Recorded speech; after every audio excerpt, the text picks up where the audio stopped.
ইসলাম শব্দের অর্থ হলো আনুগত্য। যাই দিন মানি আল্লাহ মানি যাবি, যে ব্যক্তি বলবে যে ইসলাম মানি, অবশ্যই সেই ব্যক্তিকে স্বীকার করতে হবে যে আমি তার আনুগত্য করি। আনুগত্য আল্লাহর আনুগত্য, রাসূলের আনুগত্য এবং উলিল আমরের আনুগত্য। আনুগত্যের ধারা তিনটা। আল্লাহ রাব্বুল আলামিন কোরআনুল কারীমের মধ্যে বলেছে, ইয়া আইয়ুহাল্লাযীনা আমানু আতিউল্লাহা ওয়া আতিউর রাসূলা ওয়া উলিল আমরি মিনকুম। যেখানে আল্লাহ বলেছেন তার কোরআনুল কারীমের মধ্যে, এই কারণেই বলেছে যে যারা ইসলাম মানতে চাবে, দ্বীন মানতে চাবে, তারা যেন আনুগত্যের মধ্যে চলে আসে। তারা যেন আমি আল্লাহর আনুগত্য করো। আল্লাহর আনুগত্য করতে গিয়েই আল্লাহ নিজে বাস্তবতার সাথে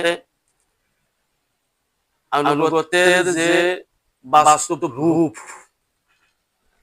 এটা আল্লাহ প্রমাণ করছে রাসূলকে দিয়ে। রাসূলকে সামনে প্রেজেন্ট করে আল্লাহ বুঝাই দিয়েছে যে আতিউল্লাহ, তোমরা আমি আল্লাহর আনুগত্য করো। যদি করতে চাও তাহলে আতিউর রাসূলা, তোমরা তাহলে রাসূলের আনুগত্য মেনে নাও। রাসূল যখন থাকবে না তোমাদের সামনে প্রেজেন্ট হিসেবে, হাকিকতে যখন রাসূল চলে যাবে, তখন তো রাসূল থাকবে প্রত্যেকটা ঈমানদার বান্দাদের কাছে রাহমাতুল লিল আলামিন হিসেবে।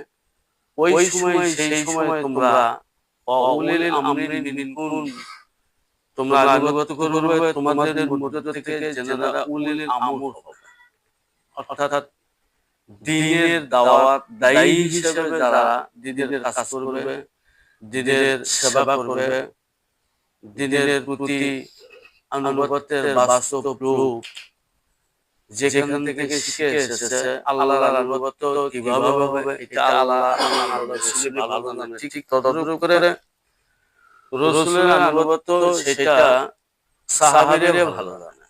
তারপর তাবেঈন, সালফে সালেহিন, উলিল আমরের কথা যখন শুরু হয়ে যাবে, তখন তোমরা উলিল আমরের আনুগত্য যদি করো, তাহলে সেটা রাসূলের আনুগত্য হয়ে যাবে।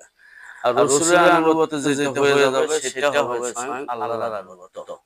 আনুগত্যের ধারা প্রক্রমা অনুসারে যারা আজকে সরাসরি ভাবে আল্লাহ